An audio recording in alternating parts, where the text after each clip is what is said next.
अस्सलाम वालेकुम दोस्तों, भली करे चैनल ते सब्सक्राइब कंदा अगर पहिरियां खां न कयो आहे। दोस्तों तव्हांखे तकरार जी अपडेट ॾींदासीं त आख़िर छो न हली रहियो आहे, छाजे करे न हली रहियो आहे, छा हलंदो या न हलंदो, कहिड़ी वजह खां बंदि आहे, तव्हांखे पूरी अपडेट ॾींदासीं।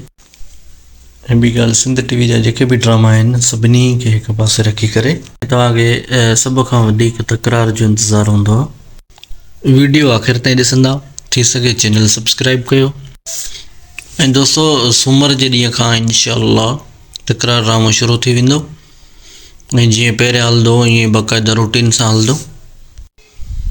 तव्हांखे इन ॻाल्हि खां आगाह कयोसीं, ईद गुज़री जीअं हाणे सूमर ईंदो इंशाअल्लाह उन खां बाक़ाइदा पंहिंजे रूटीन सां ड्रामो हलंदो ऐं इंशाअल्लाह का बि क़िस्त मिस न थींदी।